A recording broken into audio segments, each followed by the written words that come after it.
చూద్దాం. ఈనాడైతే చంద్రబాబు నాయుడు భారత ప్రధానిగా 4వసారి నరేంద్ర మోదీని చూడాలనుకుంటున్నారు. ఈయన ఏదైతే తలుచుకుంటాడో అది జరిగే అవకాశం ఉందని మనం అనుకుంటే కింద కామెంట్ చేయండి. అలాగే ఇక్కడ ట్రంప్ చూసుకుంటే భారత్ చైనాలపై కక్ష కట్టి సుంకాలు విధించండి అని చెప్పి G7 దేశాలకు అమెరికా వారికి ఒత్తిడి తీసుకొచ్చాడు. ఇలా తీసుకురావడం ఏంటి?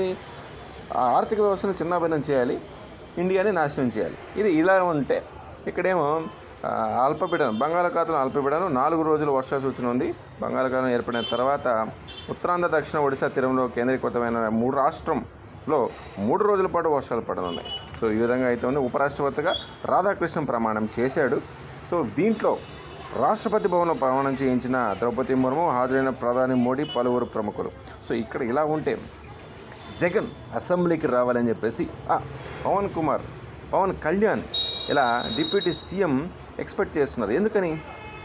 అందరూ ప్రభుత్వాన్ని ఎలా నడపాలి, ప్రభుత్వాన్ని ఎలా ముందుకు తీసుకెళ్ళాలి, పెండింగ్ ఉన్నటువంటి పథకాలు ఏమున్నాయి, లబ్ధిదారులకు ఏ విధంగా పథకాలు రాలేదో అవి సమస్యలపై వదిలిపడేసి జగన్ అసెంబ్లీకి రావాలి, జగన్ అనుచరులు అసెంబ్లీకి రావాలి, వీళ్ళు జైలుకి వెళ్ళాలి. ఇదే గుర్తుపెట్టుకో, జగన్ నేను అతపాతాలను తొక్కేస్తా అన్నాడు అప్పుడు పవన్ కళ్యాణ్. మరి అదే చేస్తాడేమో ఎవరికి తెలుసు. ఎవరు బెంగళూరులో ఫుల్ టైం, తాడేపల్లికి పార్ట్ టైం. దీంట్లో చూస్తున్న జగన్ రెడ్డి చెప్పుకున్న 17 మెడికల్ కాలేజీల శంకుస్థాపన, రాళ్ళు బోర్డులు చూసి జనం అనుకుంటున్నారు హోంమంత్రి వంగలపూడి అనిత. సో ఇలా జగన్ చేసిన కార్యక్రమాలను ఎత్తి చూపుతున్నారు. ఓకే, వారు ఎత్తి చూపుతున్నారు, చేయండి, పని చేయండి. ఎక్కడైతే భారత రాజ్యాంగాన్ని గౌరవించి వైసీపీ అధినేత జగన్ అసెంబ్లీ సమావేశాలకు హాజరు కావాలని డిప్యూటీ సీఎం పవన్ కళ్యాణ్ సూచించారు. ఆయన అడిగింది ఏదో ఇచ్చేయండి, వచ్చేస్తాడు. దాంట్లో ఏముంది? బహుశా వైసీపీకి వేరే రాజ్యాంగం ఉందేమోనని, కానీ అది తమ ప్రభుత్వంలో చెల్లదని ఆయన వ్యాఖ్యానించారు. అడగడం ఎందుకు, రమ్మనడం ఎందుకు, మా దగ్గర చెల్లదని చెప్పడం ఎందుకు?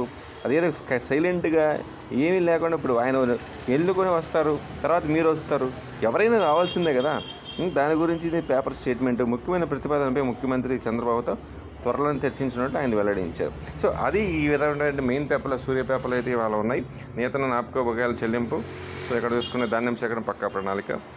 విశాఖ స్టీల్ ప్లాంట్పై మోదీ సైలెంట్ కిల్లింగ్ ఆపరేషన్ చేపట్టారు. ఈవిడ ఫస్ట్ పార్టీ పెట్టారు, తర్వాత ఏమో పార్టీని తీసుకెళ్ళి కాంగ్రెస్లో కలిపారు, ఇప్పుడు మళ్ళీ వీళ్ళ మీద పడ్డారు.